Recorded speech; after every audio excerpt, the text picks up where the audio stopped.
Sir, ರಸ್ತೆ ಗುಂಡಿ ITBT ಮೂಲ ಸೌಕರ್ಯ ಸವಾಲ್ ಜೊತೆಗೆ ಎಲ್ಲದಕ್ಕಿಂತ ಮೇಜರ್ ಅಂದರೆ ಯೂಶಲಿ ನಾವು ಹೇಳ್ತೀವಿ ಸರ್, ಮನೆ ಒಳಗಡೆ ನೆಮ್ಮದಿ ಇದ್ರೆ ಹೊರಗಡೆ ಹೆಂಗಾದರೂ ಫೇಸ್ ಮಾಡ್ಬೋದು ಅಂತ. ಹಾಗೇನೆ ಸೊ ಒಳಗಡೆ ಪಕ್ಷದ ಒಳಗಡೆ ನೆಮ್ಮದಿ ಇತ್ತು ಅಂತಂದರೆ ಹೊರಗಿನ ಚಾಲೆಂಜಸ್ ಹೇಗಾದರೂ ಫೇಸ್ ಮಾಡ್ಬೋದು. ಸಿದ್ದರಾಮಯ್ಯ ಮತ್ತು ಅವರ ಬಣದ ನಾಯಕರ ಅಸಹಕಾರವನ್ನು DK ಶಿವಕುಮಾರ್ ಹೇಗೆ ಫೇಸ್ ಮಾಡ್ತಾರೆ? That's a biggest challenge not only DK Shivakumar, ಕಾಂಗ್ರೆಸ್ಗೂ ಕೂಡ. ಕಾಂಗ್ರೆಸ್ ಎಷ್ಟೇ ಒಪ್ಪಿಸಿ ನೀವು ಸಿಂಗಾರ ಬಂಗಾರ ಅಂತ ಮಾಡಿಬಿಟ್ಟು ಸಿದ್ದರಾಮಯ್ಯನವರನ್ನು ಕೆಳಗಿಳಿಸಿದ್ರು ಕೂಡ ಅದು ಈವನ್ ಒಂದು ಮಗುವಿಗೆ ಗೊತ್ತಾಗುತ್ತೆ ಸಿದ್ದರಾಮಯ್ಯನವರು ಏನು ತನ್ನಷ್ಟಕ್ಕೆ ತಾನು ತಗೊಳ್ಳಿ ಅಂತ ಕಿರೀಟ ಇಟ್ಟು ಬಂದಿಲ್ಲ ಅಂತ, ಇಳಿಲಿಕ್ಕೆ ಹೇಳೇ ಇಳಿದಿದ್ದು ಅಂತ. ಸಿದ್ದರಾಮಯ್ಯನವರು ನಾನೇ 5 ವರ್ಷ CM, ಹೈಕಮಾಂಡ್ ನಮ್ಮ ಹಿಂದೆ ಅಂತ ಇದೆ ಅಂತ ಹೇಳ್ತಾಯಿದ್ರು. ಹೈಕಮಾಂಡ್ ಇಲ್ಲ, DK ಸ್ಟ್ರಾಟಜಿ ವರ್ಕ್ ಆಗಿದೆ ಅಂತ ಸಿದ್ದರಾಮಯ್ಯನಿಗೆ ಗೊತ್ತಾಗಿದೆ ಡೆಲ್ಲಿಗೆ ಹೋದಾಗ. That is very clear. But ಇಲ್ಲಿ ಈಗ ಸಿದ್ದರಾಮಯ್ಯ ವರ್ಸಸ್ DK ಶಿವಕುಮಾರ್ ಬಣ ಅಂತ ಹೇಳ್ತಾ ಇದ್ದೀವಿ. ಆ ಬಣ ಇಲ್ವಾ? ಇದೆ. ನೀವು ನೋಡಿ, ಲೀಸ್ಟ್ ನೋಡಿ, ಮಾದೇವಪ್ಪ ಅವರ ಹೆಸರಿಲ್ಲ. Madevappa, who is Madevappa? ಸಿದ್ದರಾಮಯ್ಯನವರ ಅತಿ ಆಪ್ತರಾಗಿದ್ದು. ಅವರೇನೆ DK ಕ್ಯಾಬಿನೆಟ್ ಅಲ್ಲಿ ಇರಕ್ಕೆ ಇಷ್ಟ ಇಲ್ಲ ಅಂತ ಇಲ್ಲ. ನೋಬಡಿ. ನೀವು ಅಂಥ ಮಹಾತ್ಮರು, ಪುಣ್ಯಾತ್ಮರು, ಸ್ಯಾಕ್ರಿಫೈಸ್ ಮಾಡುವಂಥವ್ರು ನನಗೆ ಕ್ಯಾಬಿನೆಟ್ ಬೇಡ, ಅವನ ಕ್ಯಾಬಿನೆಟ್ ನೀವು ಬಿಡ್ರಿ. ಹುಚ್ಚಮಂಡೆ ಮದುವೆಯಲ್ಲಿ ಉಂಡವನೇ ಜಾಣ ಅಂತ ಇದೆ, ಒಂದು ಗಾದೆ ಇದೆ. ಎಲ್ಲರೂ ಹೋಗ್ಬಿಟ್ಟು ನಾವು ಕ್ಯಾಬಿನೆಟ್ ಆಗಬೇಕು ಅಂತಲೇ ಹೋಗುವವರು ವಿನಃ ಇವರೆಲ್ಲ ನೀವು ನಮ್ಮಲ್ಲಿ ಹಾಕ್ತೀವಲ್ಲ ಅವರು ಬೇಡ ಅಂತ ಹೇಳಿದ್ರು. ಇಲ್ಲಪ್ಪ, ಅವರಿಗೆ ಬೇಕು, ಕೊಟ್ಟಿಲ್ಲ. ಲಾಸ್ಟಿಗೆ ಹೈಕಮಾಂಡ್ ನೋ ಅಂತ ಹೇಳಿದ ಮೇಲೆ ಕೊಟ್ಟಿಲ್ಲ. ಜಮೀರ್ ಅಹಮದ್ ಖಾನ್ ಯಾರ ಕಡೆಯವರು? ಸಿದ್ದರಾಮಯ್ಯ. ಬಟ್ ಅವರ ಆಡಿಯೋ ವೈರಲ್ ಆಯಿತು. ಈಗ ಅದೇ ಹೇಳಿದ್ರು. ಈಗ ಊಹಾಪೋಹಗಳು ಯಾರು ಮಾಡಿರೋದು? ಅದನ್ನು ಕನ್ನಡದಲ್ಲಿ ಟೈಪ್ ಮಾಡಿರೋದು ಯಾರು? ಅದು ಇಂಗ್ಲೀಷ್ಗೆ ಯಾಕೆ ಟೈಪ್ ಆಯಿತು? ಅದೆಲ್ಲ ಹೇಳ್ತಾರಲ್ಲ. That is biggest challenge. ನಾವು ನೆಕ್ಸ್ಟ್ ಏನು ಹೇಳ್ತೀವಿ? 2028ಗೆ ಎಲೆಕ್ಷನ್ನು. 2028 ಎಲೆಕ್ಷನ್. ಒಬ್ಬ CMಗೆ DK ಶಿವಕುಮಾರ್ಗೆ ಈಗ ಚಾಲೆಂಜಸ್ ಏನು ಗೊತ್ತಾ ನಿಮಗೆ? ಸಿದ್ದರಾಮಯ್ಯನವರನ್ನು ಒಟ್ಟಿಗೆ ಮಾತ್ರ ಕೊಟ್ಕೊಂಡು ಹೋಗೋದಲ್ಲ. ಇನ್ನೊಂದು ಪಾರ್ಟಿ ಇವತ್ತು ಕ್ರಿಯೇಟ್ ಆಗಿದೆ, BK ಹರಿಪ್ರಸಾದ್ ಅವರನ್ನು ಕರ್ಕೊಂಡು ಹೋಗಿದ್ದು. ನೀವು ಒಬ್ಬ ಈ ಕಡೆ ಹೇಳಿದ್ರೆ ಇನ್ನೊಂದು ಆ ಕಡೆ ಹೋಗೋದಿರೋದು. ಈಗ 2 ಎತ್ತುಗಳಿದ್ದಾವೆ, ಒಂದು ಆ ಕಡೆ, ಒಂದು ಈ ಕಡೆ. ಅದರಲ್ಲಿ ಈಗ DK ಶಿವಕುಮಾರ್ಗೆ ಚಾಲೆಂಜ್ ಏನಂದರೆ ಸಿದ್ದರಾಮಯ್ಯನವರನ್ನು ಶಾಂತಿಲಿ ಇಟ್ಕೊಳ್ಳೋದು. ನಾನು ಹೇಳಿದಲ್ಲ, ಎವ್ರಿ ಡೇ ಈಗ ಬೊಮ್ಮಾಯಿ ಅವರೊಂದು ಮಾಡ್ತಾಯಿದ್ರು, ಗೊತ್ತಿಲ್ಲ ನಿಮಗೆ. ಡೈಲಿ ಹೋಗೋದು, ಇವರ ಯಡಿಯೂರಪ್ಪನವರ ಮನೆಗೆ ಹೋಗೋದು, ಕಾಲಿಡಿದು ಹೋಗೋದು.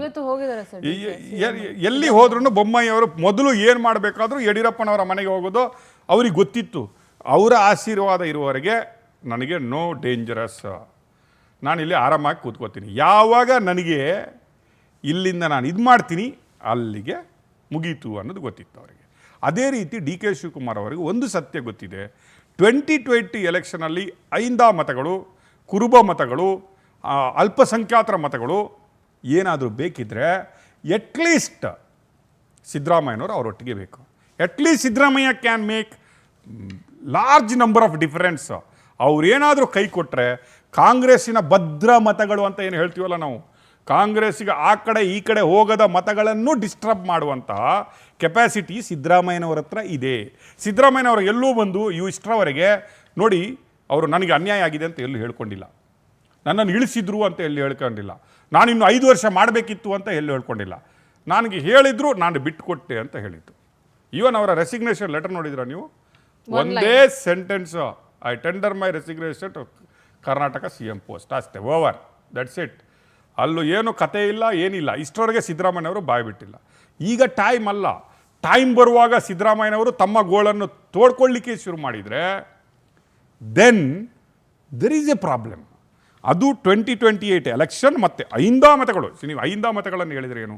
ಸಿದ್ದರಾಮಯ್ಯ ಇಸ್ ಅನ್ಡೌಟೆಡ್ಲಿ, ಅದು ಡೌಟೇ ಇಲ್ಲ, ಅವರು ಒಂದು ರೀತಿಯ ಐಂದ ನಾಯಕರಾಗಿ ಹೊರಹೊಮ್ಮಿದ್ರಲ್ಲಿ ಏನೂ ಡೌಟ್ ಇಲ್ಲ. ಎಸ್ ಸರ್, ನೆಕ್ಸ್ಟ್ ರಾಜ್ಯದ ವಿಧಾನಸಭೆ ಎಲೆಕ್ಷನ್ಗೆ ಪಕ್ಷವನ್ನು ಸಜ್ಜುಗೊಳಿಸೋ ಹೊಣೆ DK ಅವ್ರ ಮೇಲೆ ಇದೆ. ಅವರು ಹೇಳಿದ್ರಲ್ಲ, 2028ಗೆ ಬರೆದಿಟ್ಕೊಳ್ಳಿ, DK and Congress will be there. ಒಬ್ಬ CM ಆದವನಿಗೆ DK ಏನು 2 ವರ್ಷದ CM ಆಗಬೇಕಂತ ಆದವರಲ್ಲ. He wanted to became a long term CM of Karnataka. ಅವರ ಡ್ರೀಮ್ ಇದೆ. ನೀವು 2 ವರ್ಷಕ್ಕೆ ಏನನ್ನು ಇಂಪ್ಲಿಮೆಂಟ್ ಮಾಡಲಿಕ್ಕೆ ಆಗಲ್ಲ. Like I said, next 1 year, last 1 year is election year and collection year. It is very clear. Election and collection together going in last 2028. ಅದರಲ್ಲಿ seat ಹಂಚಿಕೆ, ಅದರಲ್ಲಿ ಯಾರಿಗೆ ಸೀಟ್ ಕೊಡಬೇಕು, ಅದರಲ್ಲಿ ಬಣ ರಾಜಕೀಯ, ಅದರಲ್ಲಿ ಅಧ್ಯಕ್ಷರ ರಾಜಕೀಯ, ಅದರಲ್ಲಿ ಹೈಕಮಾಂಡ್, ಇದೆಲ್ಲ ಆಗುವಾಗ 1 ವರ್ಷ ನೋ ನಿದ್ರೆ ನೋ ಶಾಂತಿ, ಅದು 2 ಇರಲ್ಲ. ಈಗ 1 ವರ್ಷ ಏನು ಇಂಪ್ಲಿಮೆಂಟ್ ಮಾಡ್ಬೋದು? ಎಲ್ಲದನ್ನು ಅನೌನ್ಸ್ ಮಾಡ್ಬೋದಷ್ಟೇ. ಈಗ ಎಲ್ಲದನ್ನೂ ಅನೌನ್ಸ್ ಮಾಡ್ತಾ ಹೋಗ್ಬೋದು. ಆ ಪ್ರಾಜೆಕ್ಟ್ ಈ ಪ್ರಾಜೆಕ್ಟು, ನಾಳೆ ನಾನು ಸಿಟಿಗಳನ್ನು ಮಾಡ್ತೀನಿ. ಈಗ ಅವ್ರದ್ದು ಆಲ್ರೆಡಿ ಒಂದು ಡೀಮ್ ಪ್ರಾಜೆಕ್ಟ್ ಇದೆ, ಬಿಡದಿಯಲ್ಲಿ ನಾನು 9,000 ಎಕರೆಯಲ್ಲಿ ಬಿಡದಿ ಟೌನ್ಶಿಪ್ ಮಾಡ್ತೀನಿ ಅನ್ನೋದು. ಅದೇನು 2 ವರ್ಷದಲ್ಲಿ ಮುಗ್ದೋಗುತ್ತಾ? ಅದೇನು 6 ತಿಂಗಳಲ್ಲಿ ಮುಗ್ದೋಗುತ್ತಾ? ಇಲ್ಲ. ಅದು ಪ್ಲ್ಯಾನಿಂಗ್ ಆಗಿ ಇಂಪ್ಲಿಮೆಂಟೇಷನ್ ಆಗಲಿಕ್ಕೆ 2 ವರ್ಷ ಬೇಕು. This all things he need to do very carefully. ಇದೆಲ್ಲ ಅವರಿಗಿರುವ ಚಾಲೆಂಜಸ್. ಸರ್, ಹಳೆ ಮೈಸೂರು ಭಾಗದ ಒಕ್ಕಲಿಗ ಸಮುದಾಯದ ಬೆಂಬಲವನ್ನ ಹಿಡಿದಿಟ್ಕೊಳ್ಳೋದು ಮತ್ತೆ ಗಿಟ್ಟಿಸ್ಕೊಳ್ಳೋದು same. I told you last time election, ನೀವೇ ಹೇಳಿಬಿಟ್ರಿ ಅದನ್ನು, ನಾನೇನು ಹೆಚ್ಚಿನ ಹೇಳಬೇಕಾಗಿ ಏನಿಲ್ಲ. You told very clearly last time. ಏನಾದರೂ ನಿಮ್ಮ ಮೈಸೂರಿಂದ ಇಲ್ಲಿಯವರೆಗೆ, ಮೈಸೂರು ಅಂತಲ್ಲ, ನಿಮಗೆ ಮೈಸೂರು, ಹಳೆ ಮೈಸೂರು, ಮೈಸೂರು, ಹಾಸನ, ಚಿಕ್ಕಬಳ್ಳಾಪುರ, ದೊಡ್ಡಬಳ್ಳಾಪುರ, ಕೋಲಾರ, ಮಂಡ್ಯ, ಎಲ್ಲರೂ ಡಿ ಕೆ ಶಿವಕುಮಾರ್ ಅವರ ಕಾಂಗ್ರೆಸ್ಗೆ ಓಟೇನಾದರೂ ಹಾಕಿದ್ರಂದರೆ ಒಕ್ಕಲಿಗರು, ಅಂದರೆ ನಾನು ಈ ಸಲ ನಿಮ್ಮ ಮಗ, ನಿಮ್ಮ ಸುಪುತ್ರ, ನಿಮ್ಮ ಒಕ್ಕಲಿಗ ನಾಯಕನಾಗಿ ಬೆಳೀತಾ ಇದ್ದೀನಿ, ನಾನು ಸಿ ಎಮ್ ಆಗ್ತೀನಿ. ನಾನು ಸಿ ಎಮ್ ಆದರೆ ನಮ್ಮ ಸಮಾಜ ಉದ್ಧಾರ ಆಗುತ್ತೆ, ನಮ್ಮ ಸಮಾಜದ ಜನಗಳು ಉದ್ಧಾರ ಆಗ್ತಾರೆ, ನಮ್ಮ ಸಮುದಾಯ ಉದ್ಧಾರ ಆಗ್ತಾರೆ. ಯಾವಾಗ ಸಿದ್ದರಾಮಯ್ಯನವರು ಬಂದರೆ ಕುರುಬ ಸಮುದಾಯಕ್ಕೆ ಲಾಭ ಆಗುತ್ತೋ, ಯಾವಾಗ ಯಡಿಯೂರಪ್ಪನವರು ಬಂದರೆ ಲಿಂಗಾಯತ ಸಮುದಾಯಕ್ಕೆ ಚೆನ್ನಾಗಾಗುತ್ತೋ, ಈ ಸಲ ನೀವು ಏನು ಎಸ್.ಎಂ. ಕೃಷ್ಣ ಅವರು ಹೋದ್ಮೇಲೆ ಯಾರು ಇರಲಿಲ್ಲ, ಈಗ ನನ್ನನ್ನು ಮಾಡಿ, ನೀವು ನನ್ನನ್ನು ಮಾಡಿದರೆ ನಾನು ಒಕ್ಕಲಿಗ ಸಮುದಾಯದ ಲೀಡ್ರ್ ಆಗ್ತೀನಿ, ನಾನು ಸಿ ಎಮ್ ಆಗ್ತೀನಿ, ಒಕ್ಕಲಿಗ ಸಮುದಾಯಕ್ಕೆ ನಾನು ಏನು ಮಾಡಬೇಕು ಅದನ್ನು ಮಾಡ್ತೀನಿ ಅನ್ನೋ ಆಶ್ವಾಸನೆ ಕೊಟ್ಟಿದ್ದು. ನಾವು ದೇ ಡನ್ ಇಟ್. ಎಲ್ಲರೂ ಹಾಕಿದ್ರು. ನೀವು 136 ಬರಬೇಕಾದ್ರೆ ಅದು ಒಂದು ಕಾರಣ. ಎಲ್ಲರೂ ಹಾಕಿದ್ರು. ಜೆ ಡಿ ಎಸ್ ಕಡೆಗಿನ ಏನು ಗೌಡ್ರುಗಳು ಕೂಡ, ಒಕ್ಕಲಿಗರು ಕೂಡ, they turned here and voted yes. ಈ ಸಲ ಅಂತೂ ನಮ್ಮ HDK ಅವರು ಆಗಲ್ಲ, ಈ ಸಲ ದೇವೇಗೌಡರು ಬರಲ್ಲ, ಇದೆಲ್ಲ ಪ್ರಾಬ್ಲಮ್ ಆಗಿದೆ, ಅಟ್ಲೀಸ್ಟ್ ನಮ್ಮ ಅಣ್ಣ ಹಾಕ್ತಾರೆ, ಈ ಸಲ ನಮ್ಮ ಅಣ್ಣನಿಗೆ ಹಾಕು ಅಂತ ಹಾಕಿದ್ದಾರೆ. ನಾವು ಈ can't give excuse. Yes, D K Shivakumar ಅವರ ಇಲ್ಲಿ ಒಂದು ಏನು ಇದಾಯ್ತು ಅಂತ ಹೇಳಿದ್ರೆ ಅವ್ರಿಗೆ 5 ವರ್ಷ ಕಂಪ್ಲೀಟ್ ಸಿಕ್ಕಿಲ್ಲ, 2 ವರ್ಷ ಮಾತ್ರ ಸಿಕ್ಕಿದೆ. It's is bad luck may be. But ಈ 2 ವರ್ಷದಲ್ಲಿ ಒಕ್ಕಲಿಗರ ಎಕ್ಸ್ಪೆಕ್ಟೇಷನ್ ಇದೆ ಅಲ್ವಾ, ದಟ್ ಈಸ್ ವೆರಿ ಹ್ಯೂಜ್. ಅದನ್ನು ಮಾಡಬೇಕಾಗಿದೆ. ಅಷ್ಟರಲ್ಲಿಯೇ ಆ ಕಡೆಯಿಂದ ಇನ್ನೂ ಕೂಡ HDK ಅವರು ಸ್ಟ್ರಾಂಗ್ ಆಗ್ತಾ ಇದ್ದಾರೆ. HDK ಅವರೆಲ್ಲಿದ್ದಾರೆ? ಸೆಂಟ್ರಲ್ ಗೌರ್ಮೆಂಟಲ್ಲಿದ್ದಾರೆ, ಒಂದು ಮಿನಿಸ್ಟ್ರಿ ಆಗಿದ್ದಾರೆ. ಅವರು ಒಂದು ರೀತಿಯ ಕಣ್ಣಿಟ್ಬಿಟ್ಟಿದ್ದಾರೆ. ನಾನು ವಾಪಸ್ ಬಂದುಬಿಟ್ಟು ಕರ್ನಾಟಕದ ಮುಖ್ಯಮಂತ್ರಿ ಆಗ್ತೀನಿ, BJP ಮತ್ತು ಏನು JDS together we will go and ನನಗೂ ಒಂದು ಚಾನ್ಸ್ ಇದೆ ಅಂತ. ಇನ್ನೊಂದು ಕಡೆ ಇನ್ನೊಂದು ಒಕ್ಕಲಿಗರ ಗುಂಪಿದೆ, ಅಶ್ವಥ್ ನಾರಾಯಣ, CT ರವಿ ಅವರು, ನಾವು ಒಕ್ಕಲಿಗರಿದ್ವಿ, ನಾವು CM ಆಗುವ ಚಾನ್ಸಸ್ ಇದೆ ಅನ್ನೋ ಒಂದು ಗುಂಪಿದೆ. ಇದೆಲ್ಲ ಆಗುವಾಗ ಈ ಕಾಂಪಿಟಿಷನಲ್ಲಿ ಉಳಿಸ್ಕೊಬೇಕಾದ್ರೆ he has to do something great to Vokkaligas. ಆಗ ಮಾತ್ರ ಹೌದು, ಕೊಟ್ಟ ಮಾತನ್ನು, ಈಗ DK ಅವರು ಹೇಳ್ತಾರೆ ಕೊಟ್ಟ ಮಾತನ್ನು ಉಳಿಸ್ಕೋಬೇಕು ಅನ್ನೋದು. ಈಗ DK ಅವರ ಚಾಲೆಂಜಸ್ ಇದೆ.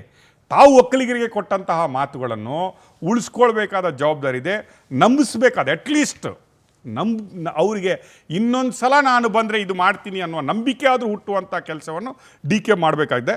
That is the biggest challenge. Mekedatu, Mahadayi ಮತ್ತು ಕೃಷ್ಣಾ ಮೇಲ್ದಂಡೆ ಯೋಜನೆಯನ್ನು ಪೂರ್ಣಗೊಳಿಸೋ ಜವಾಬ್ದಾರಿ ಇರಿಗೇಷನ್ ಮಿನಿಸ್ಟರ್ ಆಗಿತ್ತು, biggest portfolio, lot of time ಈ ಹ್ಯಾಂಡಲ್ 2 ಸಲ ಇದನ್ನು ಹ್ಯಾಂಡಲ್ ಮಾಡಿದ್ದಾರೆ ಅವರು. ಅದರ ಮೇಲೆ ಮೇಕೆದಾಟು ಅವರ ಕನಸಿನ ಏನು ಕನಕಪುರದ ಅವ್ರದ್ದೇನಿದೆ ಊರಿದೆ, ಅಲ್ಲಿಂದ ಆ ಕನಸಿನ ಯೋಜನೆಯನ್ನು ಅವರು ಮಾಡಬೇಕು ಅನ್ನೋದನ್ನು ಮಾಡಿ, ಅದನ್ನು ಯಾವ ರೀತಿಯಾಗಿ ಆ ಆರ್ಗನೈಸ್ಡ್ ಪಾದಯಾತ್ರೆಯನ್ನು ನಾವು ನೋಡಿದ್ದೀವಿ.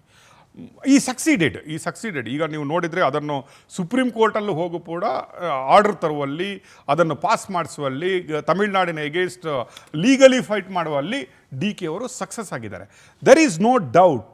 ಬಟ್ ಇದನ್ನು ಇಂಪ್ಲಿಮೆಂಟ್ ಮಾಡಲಿಕ್ಕೆ ದುಡ್ಡು ಎಷ್ಟು ಬೇಕು, ಲೀಗಲ್ ಹರ್ಡಲ್ಗಳನ್ನು ಯಾವ ರೀತಿಯಾಗಿ ಕ್ಲಿಯರ್ ಮಾಡಬೇಕು ಅನ್ನೋದು ತನ್ನ ಕನಸಿನ ಯೋಜನೆಗಳು. ಹೌದು, ಮಹದಾಯಿ ಆಗಲಿ, ಕೃಷ್ಣ ಮೇಲ್ದಂಡೆ ಆಗಲಿ, ಯಾವುದನ್ನು ಮಹದಾಯಿ ಮೇಲ್ದಂಡೆ ಇನ್ನು ಆಗಬೇಕಾದ್ರೆ ಅದು ಸೆಂಟ್ರಲ್ ಗೌರ್ಮೆಂಟ್ ಹೆಲ್ಪ್ ಬೇಕಾಗುತ್ತೆ ಅವರಿಗೆ. ಇನ್ನು ಅಲ್ಲಿ ಅಕ್ವಿಸಿಷನ್ಸ್ಗೆ ಕೆಲವು ಕಾಂಪನ್ಸೇಷನ್ಗಳೇ ಕೊಡಬೇಕಾಗಿದೆ. ಇನ್ನು ಅದನ್ನು ಎಕ್ಸ್ಟೆನ್ಷನ್ ಯಾವ ರೀತಿ ಮಾಡಬೇಕು, ಇನ್ನು ಕೆಲವರಿಗೆ ಬಂದೇ ಇಲ್ಲ ದುಡ್ಡು ಅನ್ನೋದು ಇದೆ. ಈಗ ಮೇಕೆದಾಟು ಅನ್ನೋದು it is not easy. That easy ಅಲ್ಲ. ಒಂದು ಫೈನಾನ್ಷಿಯಲ್ ಹರ್ಡಲ್ ಆದರೆ ಇನ್ನೊಂದು ಕಡೆಯಿಂದ ಅದಕ್ಕೆ ಯಾವುದೇ ಫಂಡನ್ನು ತೆಗೆದಿಟ್ಟರೂ ಕೂಡ ಅದನ್ನು ಇಂಪ್ಲಿಮೆಂಟೇಷನ್ ಇದೆಲ್ಲ it is very, but I don't think so 2 ವರ್ಷದಲ್ಲಿ ಅವರು ಇದೆಲ್ಲ ಯೋಜನೆಗಳಿಗೆ ಶಂಕುಸ್ಥಾಪನೆ ಅಥವಾ ನಾನು ಮಾಡ್ತೀನಿ ಅಥವಾ ಲೀಗಲ್ ಹರ್ಡಲ್ಸ್ ಕ್ರಿಯೇಟ್ ಮಾಡ್ಬೋದು ವಿನ 2 ವರ್ಷದಲ್ಲಿ ನಾನು ಎಲ್ಲ ಮಾಡಿ ಮುಗಿಸ್ತೀನಿ ಅನ್ನೋದು ಐ ಥಿಂಕ್ ಅದು ಕನಸಿನ ಮಾತಾಗ್ಬೋದು. ಎಗೈನ್ ಸ್ಟಿಲ್ ಇದನ್ನೆಲ್ಲ ಮಾಡಿಬಿಟ್ಟು ಒಂದು ರೀತಿಯ ಅಭಿವೃದ್ಧಿಯ ಕಡೆಗೆ ಡಿ ಕೆ ಅವರು ತಗೊಂಡು ಬಂದರೆ, ಹೌದು ಇವರು ಇಷ್ಟೆಲ್ಲ ಮಾಡಿದ್ದಾರೆ, 2 ವರ್ಷದಲ್ಲೇ ಇವರಿಗೆ ಇನ್ನೊಂದು ಚಾನ್ಸ್ ಕೊಡುವ 2028ಗೆ ಆ ಹೋಪ್ಸನ್ನು ಡಿ ಕೆ ಶಿವಕುಮಾರ್ ಅವರು ಮಾಡುವಂತಹ ಒಂದು ಬಿಗ್ಗೆಸ್ಟ್ ಚಾಲೆಂಜ್ ಏನಿದೆ ಅಲ್ವಾ, ಅದು ಇಲ್ಲಿದೆ. ಆಲ್ರೈಟ್ ಸರ್, ಜಾತಿ ಗಣತಿ ವರದಿಯನ್ನ ಸರ್ಕಾರ ಸ್ವೀಕಾರ ಮಾಡಿರೋದು ಮತ್ತು ಅದನ್ನ ಜಾರಿ ಮಾಡೋ ಸವಾಲು, ದಿಸ್ ಅ ಟಫೆಸ್ಟ್ ಡಿಸಿಷನ್. ಏನು Another checkmate ಸಿದ್ದರಾಮಯ್ಯನವರು, I don't know it is a toughest decision, ಅದರ ಕ್ಲೆವರ್ ಮೂವ್ ಅಥವಾ it is a like you said ಒಂದು ಚೆಕ್ಮೇಟ್, ವಿ ಡೋಂಟ್ ನೋ.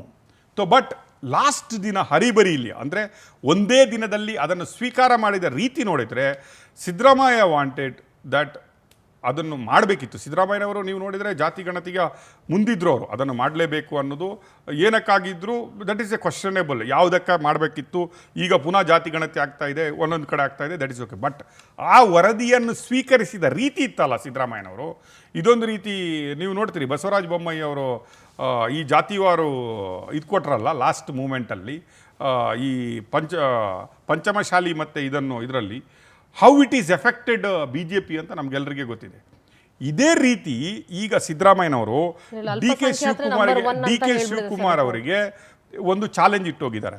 ಇದನ್ನು ಏನಾದರೂ ಸಪೋಸ್ ಇಂಪ್ಲಿಮೆಂಟ್ ಮಾಡಿಲ್ಲ ಅಂದರೆ, ಈ ವರದಿಯನ್ನು ಇಂಪ್ಲಿಮೆಂಟ್ ಮಾಡಿಲ್ಲ ಅಂದರೆ, ಅಲ್ಲಿ ಯಾರು ನಂಬರ್ಸ್ ಜಾಸ್ತಿ ಇದ್ರಲ್ಲ ನೀವು ಹೇಳ್ದಂಗೆ ಅಲ್ಪಸಂಖ್ಯಾತರು, ಸಿದ್ದರಾಮಯ್ಯನವರು ಓಲೈಸಿಕೊಂಡಿದ್ದಂತಹ ಒಂದು ಕೆಲವು ಕಮ್ಯುನಿಟಿಗಳು ಪ್ಲಸ್ ಅಹಿಂದ ಇದೆ ಅಲ್ವಾ, ಅವರುಗಳೆಲ್ಲ ಡಿ ಕೆ ಶಿವಕುಮಾರ್ ಮತ್ತು ಕಾಂಗ್ರೆಸ್ ಮೇಲೆ ಮುನ್ಸ್ಕೊಳ್ಳುವ ಚಾನ್ಸಸ್ ಇದೆ. ಬಿಕಾಸ್ ಸಿದ್ದರಾಮಯ್ಯನವರು ನಮ್ಮವರು, ಅವರು ಅಟ್ಲೀಸ್ಟ್ ಹೋಗುವ ದಿನ ಈ ಏನು ಇದನ್ನು ಸ್ವೀಕರಿಸಿ ಬಿಟ್ಟಿದ್ದಾರೆ ವರದಿಯನ್ನು, ಬಟ್ ಇಂಪ್ಲಿಮೆಂಟೇಷನ್ ಇವರು ಮಾಡ್ತಾ ಇಲ್ಲ ಅನ್ನುವ ಏನು ಈ ಬ್ಲ್ಯಾಕ್ ಬಾಕ್ಸ್ ಇದೆ ಅಲ್ವಾ, ಈ ಹೊಣೆಗಾರಿಕೆ ಇವ್ರ ಮೇಲೆ ಬಿಟ್ಟೋಗಿದ್ದಾರೆ. ದೊಡ್ಡ ಹೊಣೆಗಾರಿಕೆಯನ್ನು ನೋಡಪ್ಪ, ನಾನಿದನ್ನು ತಗೊಂಡಿದ್ದೀರಿ, ಇದನ್ನು ಯಾವ ರೀತಿ ನೀನು ಮಾಡ್ಬೋದು ನೋಡೋ, ಟ್ರೈ ಮಾಡು ಅನ್ನೋದನ್ನು Siddaramaiah almost he wanted to approve it in next cabinet. ಸಿದ್ದರಾಮಯ್ಯನವರು ಯಾವಾಗ ಹೈಕಮಾಂಡ್ ಡಿ ಕೆ ಶಿವಕುಮಾರ್ ಅವರು ಆ ಮೆಸೇಜನ್ನು ಹೈಕಮಾಂಡ್ಗೆ ಬಿಟ್ಟರೋ, ಇಲ್ಲ ಸಿದ್ದರಾಮಯ್ಯನವರು ಏನೋ ಗಡ್ಬಡ್ ಮಾಡ್ತಾ ಇದ್ದಾರೆ ಅಂತ ಹೇಳಿದ್ರು, then high command insisted not to take it in a cabinet, then Siddaramaiah is cancel the cabinet ಅಂತ ವರದಿ ಇದೆ. ನಮ್ಗೆ ಗೊತ್ತಿಲ್ಲ, ನಾವೇನಲ್ಲಿ ಹೋಗಿ ನೋಡಿಲ್ಲ. ಬಟ್ ಸ್ಟಿಲ್ ಐ ಥಿಂಕ್ ಸಿದ್ದರಾಮಯ್ಯನವರು ಏನಂದರೆ ಒಂದು ದಾಳ ಉರುಳಿಸಿ ಹೋಗಿದ್ದಾರೆ. ಲೆಟ್ ಅಸ್ ಸಿ, ನೀನು ಎಷ್ಟು ಭಾರ ಹೊರ್ತೀಯ, ಇದರದ್ದು ಭಾರ ಎಷ್ಟಿದೆ ಅಂತ ನನಗೆ ಗೊತ್ತಿದೆ ಅನ್ನೋ ಒಂದು ಮೂವ್ ಮಾಡಿದ್ದಾರೆ. ಈಗ ಅದನ್ನು ಕಾಂಪನ್ಸೇಟ್ ಮಾಡಬೇಕಾದ್ರೆ, suppose if it is not done tomorrow, ಅದನ್ನೇನಾದರೂ ಕಾಂಪನ್ಸೇಟ್ ಮಾಡಬೇಕಾದ್ರೆ, ಅಂದರೆ ಅವರನ್ನು ಕನ್ವಿನ್ಸ್ ಮಾಡಬೇಕಾದ್ರೆ ಎಗೇನ್ ಈ ನೀಡ್ ಸಿದ್ದರಾಮಯ್ಯ. ಯಾಕಂದರೆ ಆ ಕಮ್ಯುನಿಟಿಗಳನ್ನು, ಆ ಅಹಿಂದ ವರ್ಗವನ್ನು, ಆ ಸಿದ್ದರಾಮಯ್ಯನವರು ಓಲೈಸಿಕೊಂಡಿಟ್ಟಿರುವಂಥ ಕಮ್ಯುನಿಟಿಗಳನ್ನು ಏನಾದರೂ ಕನ್ವಿನ್ಸ್ ಮಾಡಬೇಕಾದ್ರೆ ಪುನಃ ಎಗೇನ್ ಸಿದ್ದರಾಮಯ್ಯನವರನ್ನು ಕೈ ಹಿಡ್ಕೊಂಡು ಮತ ಪ್ರಚಾರಕ್ಕೆ ಹೋಗಬೇಕಂತಹ ಪರಿಸ್ಥಿತಿ ಡಿ ಕೆ ಅವರಿಗೆ ಬರುತ್ತೆ. ನೀವು ಹೇಳ್ದಂಗೆ ಆಡಳಿತಾತ್ಮಕ, ಆರ್ಥಿಕ ಮತ್ತು ಅದರೊಟ್ಟಿಗೆ ಇವರನ್ನೆಲ್ಲ ಹರಿಪ್ರಸಾದ್, ಈಗ ನಾವು ಒನ್ ಮೋರ್ ಈಸ್ ಹರಿಪ್ರಸಾದ್, ಇವರನ್ನೆಲ್ಲ ಇಟ್ಕೊಂಡ್ಬಿಟ್ರೆ that is the biggest challenge again to D K Shivakumar.